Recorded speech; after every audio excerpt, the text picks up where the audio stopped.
Videos that will make you wealthy and debt-free.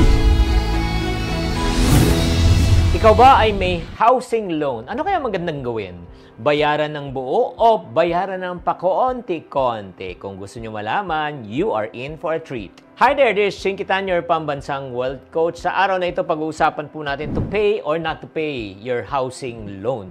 Kailangan ba natin i-settle or itutuloy lang natin ang monthly amortization? Kung kayo po ay naguguluhan, talagang step-by-step guide, gaganahan po kayo dito sa session natin na ito. So, para sa mga taong may mga mortgage at nagpaplano pa na bumili ng bahay, ito po dapat natin gawin. Step 1, gather the information. Ano po yung mga information na kailangan po natin? Yung information ng iyong monthly na binabayaran mo. Siyempre, i-research po natin yung mga pros and cons ng bawat isa. O sige, isa-isahin muna natin. Number 1, yung pagbabayad po ng buo. Okay? Ano po yung pros? Ang pros po, number 1, wala ka ng utang. That's number 1. Number 2, malaki rin masasave mo sa interest mo.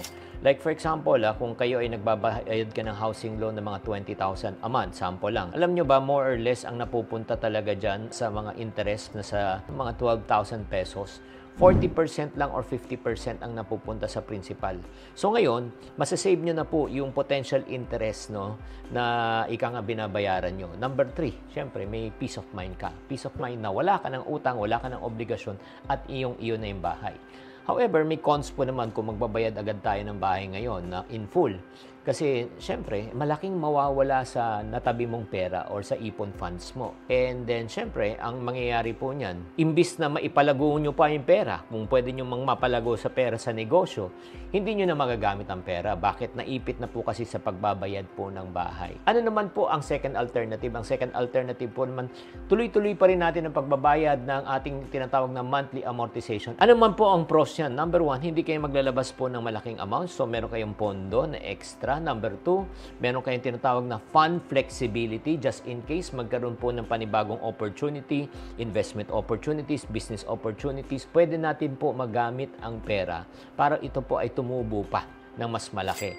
And then, ano naman ang cons pag ikaw ay nagbabayad ng monthly amortization? Siyempre, number 1, walang kasiguraduhan na iyo pa yung bahay. Number 2, siyempre, may interest ka, diba, na binabayaran over time. At pangatlo, syempre, may monthly amortization, medyo nakaka-stress din. Malaki rin babayaran mo.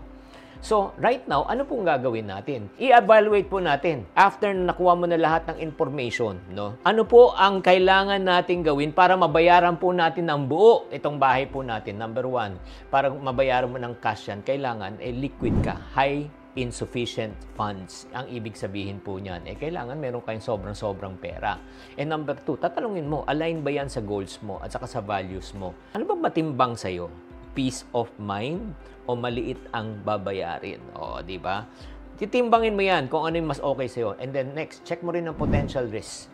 Ang ibig sabihin potential risk, pag tinodo mo na kasi lahat, di ba, wala ka ng masyadong pondo, anong possibility na mangyayari po sa inyo? Di ba? Just in case na magkaroon ng emergency. O baka mapilitan ka na naman na wala kang emergency fund na itodo mo. So, ano nangyari nung nagka-emergency ka? Mapipilitan ka naman ulit ibenta ang bahay.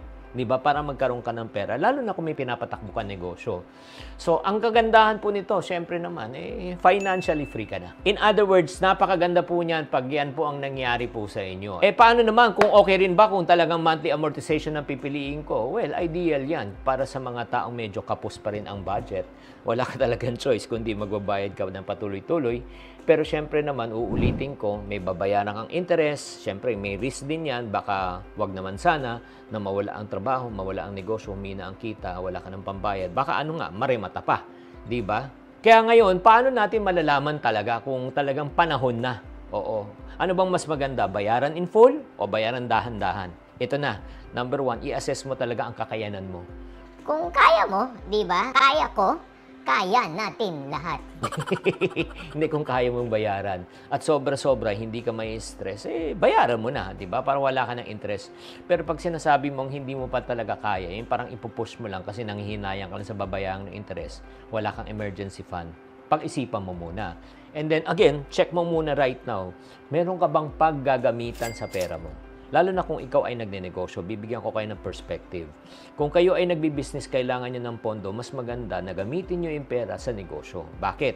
Kasi kung kayo binayaran nyo ng cash yan, makakatipid ka lang ng mga 8 to 12% interest per annum ang matitipid mo pag binayaran mo in full.